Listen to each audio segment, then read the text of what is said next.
We review the big week that was for Magnus Carlsen after winning the Your Next Move Rapid and Blitz in Leuven, Belgium. He goes on to dominate the Grandmaster Blitz Battle Championship over Tigran Petrosian. Vasily Ivanchuk took care of business down in Cuba as expected, winning his 7th Capablanca Memorial title. ChessCenter, almost everything the body needs.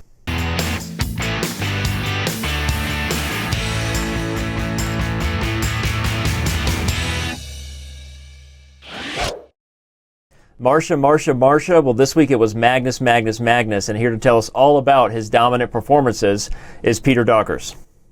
Absolutely. Hi, Danny. Yeah, well, Magnus Carlsen, first to mention is that he won the Leuven Grand Chess Tour, I should say the Your Next Move Grand Chess Tour in Leuven, Belgium. In fact, by scoring less points than he did in Paris.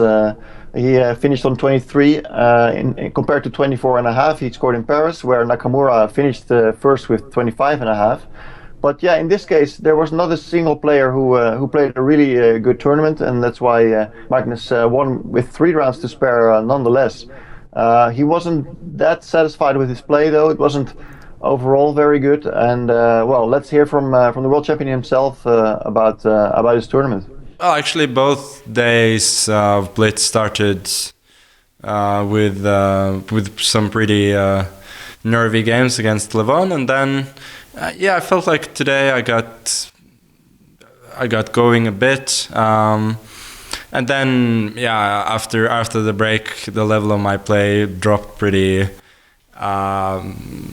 heavily as well. But fortunately, at that point, the cushion was pretty big. Yeah, well, Magnus Carlsen is rarely thrilled with his own play, even when he wins a match by the final score of 21-4, as he just did in our Grandmaster Blitz Battle Championship over Tigran Petrosian. But Peter, tell everybody some more details about the match and what the players had to say after it was all said and done.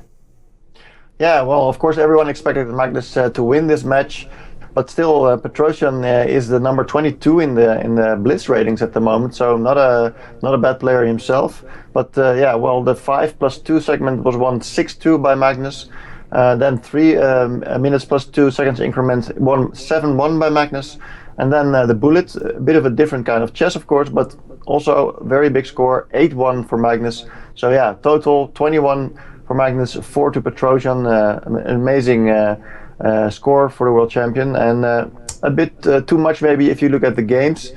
He agreed that his opponent should have scored actually a bit more points, especially taking into account the good positions Petrosian got from the openings.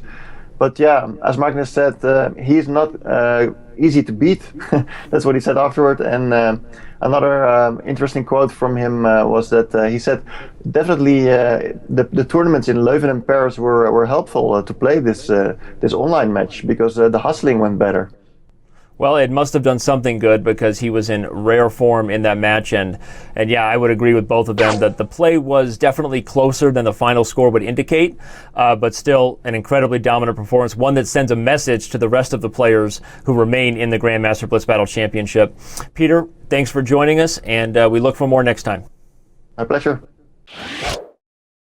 As much as it might surprise some of the viewers and those who followed the event in Leuven, Belgium closely, it wasn't all just blunders in Rapid and Blitz. We had some really brilliant moments too. And perhaps one of the best was right here, the game between Leuven Aronian and Fabiano Caruana. Saw a position where it kind of looked like White's attack was fizzling out, Robert, but show everybody why that was actually not the case and how Aronian smashed through on the king side. Yeah, you make a good point. White is up a pawn, but if the attack doesn't come quick, his lack of development will come back to haunt him. But instead, Aronian put the beautiful move, queen to g5. The idea is not just to trade the queens, but after h takes g5, well, h takes g5 would be check, winning back the queen with a decisive edge. So if Caruana tried to go bishop takes c3 check, and be careful, rook takes c3 would be a huge blunder, because queen takes c3 would be another check, and then you take the queen. But Aronian was not being fooled here. So after b takes c3, Fabiano tried queen takes f2 check, but it was too little too late because once the queens were traded here in a funny manner, white was left ahead. Yeah, it's always interesting when you see a queen put herself on pre to the capture of a pawn, right? How often does that happen? Probably a big reason why we chose this game. But just to show how Aronian cleaned up and convinced the viewers at home that it really was a very nice way to convert on the advantage, he opened up the position for the bishops, simplified out the game, and as the pieces came off, it became easier and easier for white to convert on the extra pawn advantages, with the final position being king to g6 and Caruana simply throwing in the towel. We have more coming, of course, from Leuven, Belgium in this entire episode of Chess Center, but perhaps none more finer moment on the board than the one you saw right here for Move of the Week. So we're here with Kaja Marie Snare, chess reporter for TV2 Norway. Hi Kaja, welcome in the show. Hey, nice to be here again. Yeah, nice to see you again. Well, first, of course, Magnus. He played in Paris and he played in Leuven. He finished second in the first one and he won the second one. So what were the reactions in Norway? Obviously, everyone is impressed. He's showing strength, a little bit not too good in the first tournament, but still managed to be second, and then winning the second tournament there quite strongly. And I think it shows that he's constantly in the top, and then the other ones just keep going up and down. So solid play for Magnus. I didn't see any Norwegian reporters. You were not there. NRK wasn't there. Was there a bit less media attention, and why was that? Yeah, it was this time, and it's only because this summer we have the Euros, we have the Tour de France, we have the Olympics. TV2 is covering a lot of stuff, so most of our resources have to go to covering those sports, so we don't have that much time to cover chess. It doesn't mean that the interest for Magnus is any less. In fact, he went to see the France game, the opening game in the Euros, right. and after that he came to one of our reporters and sang the Payet song. And that video, I think, is one of the most viewed on TV2 this month. Go Payet, Dmitry Payet, I just don't think you understand. He's Super Slavin's man, he's better than Zidane. We got Dmitry Payet. We even made a remix of it. Oh yeah? Yeah, it's really cool. Okay, and well, next of the year, I spoke to him a few days ago. He told me he will be playing in Bilbao and the Olympiad, and then of course the World Championship match with Karjakin. So what are your plans for covering those events, and what do you think? How do you think he will be doing this year? Well, obviously, we would love to cover the Bilbao tournament. We know Karjakin is also playing there, so that's going to be a really interesting game. Don't know if we still have the resources to do it since it's this summer, but I think people will be following that a little bit more closely. Maybe we'll go down there and do some interviews, and then the Olympiad, NRK has the rights for that, but that's going to be covered quite excessively. And then, obviously, World Championship match. That's the big thing this year. And as soon as we're over with the summer and all these sporting events, I think people will start looking forward to that match. Absolutely, and let's hope we'll soon get the confirmation that it is actually in New York. Yeah. Okay, thank you very much for joining the show, Kaja Marie Snare, chess reporter for TV2, and hope to see you soon back. Yeah, thank you. You too. Well, Danny, the Eurasian Blitz Cup finishes up, and we had many powerful contenders, including Alexander Grischuk, Sergei Karjakin, Peter Svidler, Boris Gelfand, Nipo Mamedyarov, all competing to win, but none of them got the glory. It went to this guy, Farukh Amanatov. Danny, where'd he come from? What the Farukh, Sean? That's all I gotta say. I don't know where this guy came from. Does it even matter where he came from? He earned every penny of that $30,000 cash purse prize, finishing ahead of a who's who list for top Russian chess players for the last decade, as far as I'm concerned, and a field that could have rivaled the both Paris and Leuven portions of the Grand Chess Tour Rapid and Blitz. So an amazing performance, an amazing finish. He did tie with Nepomniachtchi, so let's give Nipo some credit, but ultimately he gets first on tiebreaks. Farukh Amanatov, we didn't know who you were. We do now, and you surprised the world this week. Call me Farukh. To help bring us the breakdown of the two biggest events that took place outside of Leuven, Belgium this week is FIDE Master Mike Klein. Mike, what do you got for us? Thanks, Danny. First, we'll take a plane to Cuba for the Capablanca Memorial. And just as some players just seem to dominate events year after year like MVL does in Beal, so too does Vasily Ivanchuk own the premier tournament in Cuba. He won for the 7th time this week with 7 points out of 10, winning by a full point in the double round robin. I still consider his round 2 win over Zoltan Almashi to be his best of the tournament. We featured it last week in ChessCenter with his sparkling move G4 and a very clean win. Also helping him was his score of 3.5 out of 4 against the 2 Cuban players, Dominguez and Bruzan Batista. In the premier section, it was a single round robin, and thanks to the newly thawed relationship between the U.S. and Cuba, that helped an American get down there and win. New Grandmaster Jeffrey Xiong was 6.5 out of 9. He held on to the lead that we talked about in last week's Chess Center. Yeah, fantastic to see the young American get a big win like that to add to his career. Now, speaking of big wins, it's great when you see grandmasters outside of the top 10 or 20, not accustomed to these huge purse prizes, come away with big stacks of cash. Tell everybody how Grandmaster Amonatov did just that at the Eurasian Blitz. That's right, Danny. Tajikistan's only grandmaster, Faruk Amonatov, he's north of 2,600, had the win of his life. Let's first talk a little bit about the event. You almost have to wonder if the Kazakhstan Chess Federation was trying to upstage the Grand Chess Tour. It's a bit of a pity the events were held simultaneously because it was fascinating. In any case, it was an all-blitz event, $100,000 prize fund, 30 grand for first, and more than 100 players, mostly GMs, were invited to come. He beat out many other marquee names such as Karyakin, Svidler. Yes, those guys had to play even more chess against each other. And also in the final round, he went 2-0 against Mamedyarov, so it was a very deserving win. Out of nowhere, he tied with Nepomniachtchi at the end. There was no blitz tiebreak. He actually took the entire stack of cash for first place. Nepo had to settle for second and 20 grand. It's also worth bearing that, as Peter Doggers pointed out in his news report, 30,000 US dollars is actually 15 times the average GDP of an annual Tajikistan resident. So quite a sparkling win, even though he lives in Moscow. That's a big payday. Yeah, congratulations to Amonatov, and I would definitely have to echo your sentiment. Really too bad this event took place right alongside the Grand Chess Tour, almost coming back to the point we made last week in Time Trouble, that there just seems to be too many major events going on. But regardless of how many events there are, we know that you and Peter Doggers will be there to cover them, Mike. Thank you for your points here, and I'll see you soon at the end of the episode. All right, Danny, thanks a lot. No more lovin' for the games from Leuven, Robert. We actually chose our blunder of the week from the Capablanca Memorial down in Cuba. Vasily Ivanchuk won his 7th title down there, and perhaps no game was more important than this huge win as black over Cuban very strong grandmaster Leonid Dominguez Perez. Tell everybody what Dominguez Perez played here that really just let the entire game slip away and why it helped Chucky on his way to winning his 7th Capa Memorial title.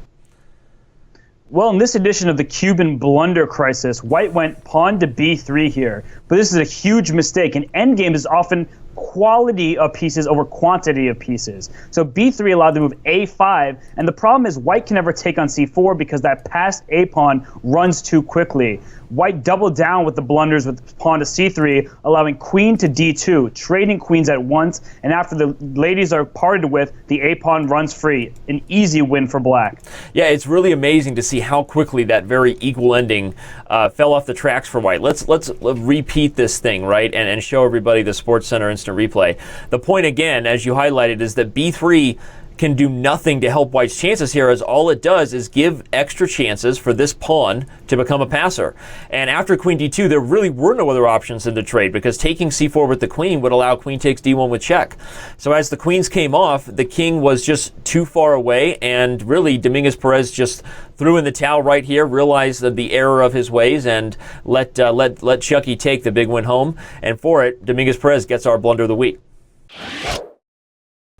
Well, here's what everyone was talking about this week, Sean. A Photoshop battle on Reddit. They do that from time to time. Got the attention of the chess world when this photo, you see here, of course, of Magnus Carlsen, Maxime Vachier-Lagrave, and some others playing soccer, was turned into this photo with the German national coach being inserted on a complete whiff he took on a ball from a photo that I honestly don't even know when it was taken, but pretty funny stuff. And along with many other photos where they inserted this guy all over the web, they put him in this well-known chess photo. I thought it was hilarious enough for us to bring it onto ChessCenter. What was your first thought when you saw the coach there join the chess team? Oh, my first thought was redemption. I mean, sure, this coach looks out of place on a professional soccer field, but put him in the middle of a bunch of chess players and he fits right in. Yeah, seriously, look at his kick now when you put him next to Maxime Vachier-Lagrave and Magnus's crazy face, right? He looks a lot more professional in that setting than he did whiffing on the ball there. But we thank Reddit. We love ourselves a good Photoshop battle like the one going on at Chess.com right now, where people are adding chess to well-known landmarks around the world. We encourage everyone to get involved in that and keep their eyes out for more famous people getting involved with chess players when Photoshop goes to work. The time is ticking and the wheels are spinning, quite literally, Mike. The car is running and waiting for me outside. The wifey wants me to wrap up work. So here comes the tough question to lead things off. Will the earnings of the top chess professionals in the world ever be on par, or even comparable for that matter, to what top athletes make in other major sports? Well, Danny, that was a subject of a recent piece on worldchess.com. I think it's unlikely, but if we want any chance, we need two things: cheerleaders and TV contracts. This past week, 2 Olympiad squads were announced. 3 2700s are going to play for the U.S. team, and the world champ is back for Norway. What has the bigger chance of happening? The U.S. winning team gold or Magnus winning individual gold? I'm going to go with the U.S. on this one. Magnus has not performed well in team events of the past, and I seem to remember him losing a lot of rating points at the last Olympiad he competed in. Sticking with the Olympiad, we're going to shine light again on this very controversial topic. Grandmaster Rafael Vaganyan had a piece saying that he doesn't believe the Armenian team should compete in Azerbaijan. And it made me think, is there ever going to be resolution to this issue? Is there a way, Mike, for the top chess players in Armenia to appease both their biggest patriots and chess fans around the world? You know, Denny, it seems unlikely again, but I've been researching it. I think I have a solution. Remember, the 65 Capablanca Memorial, Fischer wasn't allowed to go to Cuba, so he played by Telex in New York. And I just checked, Telex, that's actually still a thing. There you go. The next U.S. Junior Championship has 2 Grandmasters and 6 International Masters. Is this a sign of American chess being even stronger than we thought, or do those young players just want a big payday by qualifying for the U.S. Championship? Got to be a little bit both, right? What came first, chicken or the egg? The big prize purses in St. Louis, or the growth to young chess players wanting to get their hands on that money? Who knows, but you know what P. Diddy said, more money, more problems. Or was that P. Diddy? Either way, Aegon just announced the dates for their next Grand Prix cycle, but still no official location for the World Championship, supposed to be held in New York. Are you with me in getting nervous that that World Championship is actually going to take place in the Big Apple? I am nervous. My Airbnb is already booked. You know, at this rate, we may finish the next cycle before having the World Championship match of the previous one. Now, this past week, Danny, we had a demolition in Las Vegas. The Riviera Hotel came down, site of the famous National Open. What's your fondest memory of that event? I won $1,600 by winning my last round game in 16 moves with the Trompowsky attack. I ran into my hero, the writer of numerous Trompowsky books and articles, Grandmaster Julian Hodgson, in the arcade. He was playing Area 51, shooting up aliens. I bugged him and said, "Sir, you're my hero," and I just used the Trompowsky to win my last round game in 16 moves. He looked right at me directly in the eyes, turned right back to the screen, and kept shooting aliens. Mike, we're going to let you go. I'm going to jump in the car. We're going to keep on keeping on, and I'll see you next week in ChessCenter. Hodgson and your wife, both hard to impress.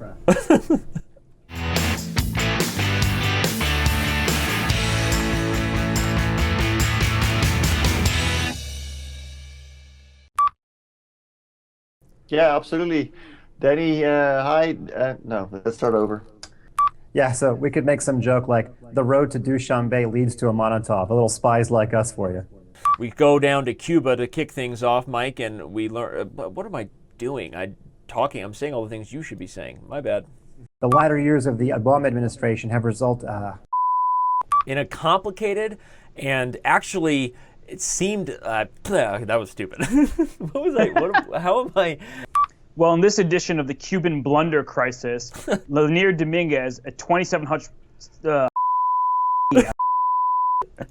I had such a good start. Robert, that Leuven is getting no more lovin' here on ChessCenter. We actually didn't choose one of the many blunders from the Paris, not Paris, Leuven. I just said Leuven, Grand Chess Tour. All right, here we go. Instead, we gave Leuven no more lovin' and moved on to Cuba, where we had multiple... Why am I talking the way I'm talking? I don't know what I'm doing. Of course, we had many blunders to choose from as the Grand Chess Tour Rapid and Blitz event I lost my train of thought. We have to restart. Well, that was the subject of a recent piece on WorldChess.com, and it wasn't very explanatory. Oh boy. Yeah. I don't like the way I started anyway. What's the bigger chance of it happening? The U.S. winning team. What's the bigger chance of it happening?